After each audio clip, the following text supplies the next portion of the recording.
David Limbaugh, Rush's brother, over and a great voice in his own right, wrote a piece over at Townhall about how the silent majority can be silent no more.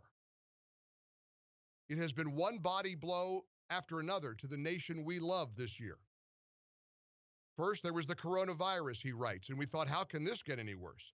Then came the economic shutdown and the incalculable pain and suffering it brought. Next were riots, the radicals' unopposed seizure of a section of Seattle, and the maniacal efforts throughout the country to defund police.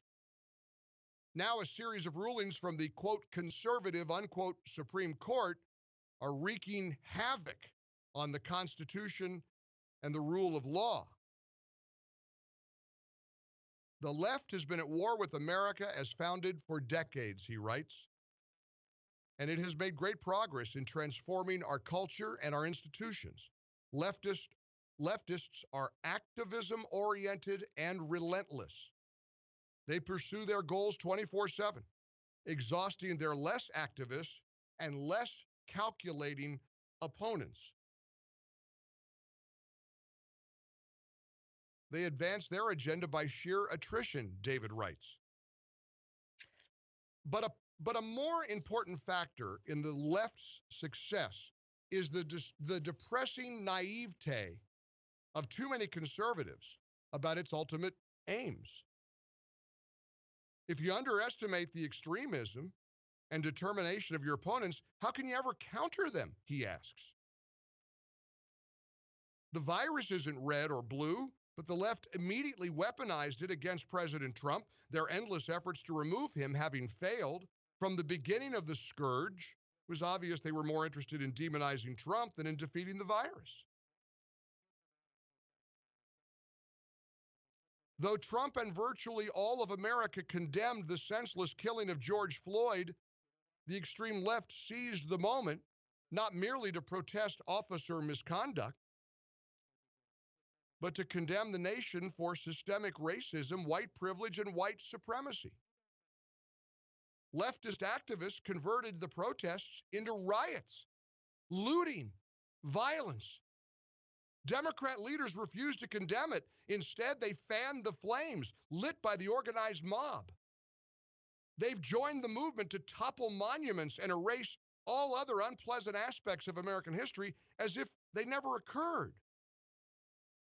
But see, David Limbaugh says this is nothing new for the Democrats. Nothing new for the Democratic Party.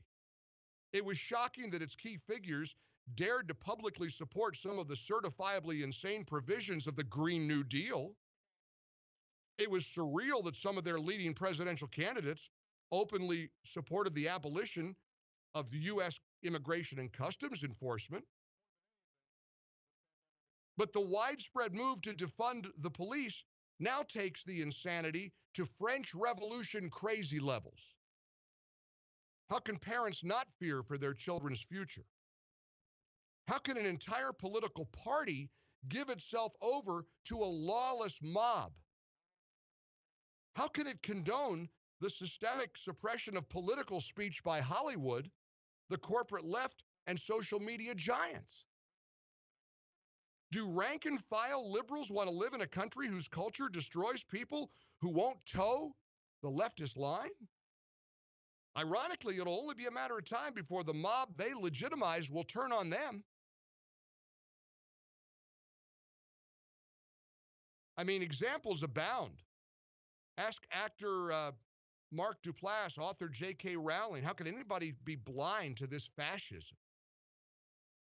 How indeed, unless we really are witnessing a raging spiritual war. Note to conservatives, writes David Limbaugh, if you have been casually dismissing leftist extremism, maybe now you will wake up. Can't you hear the alarms blaring?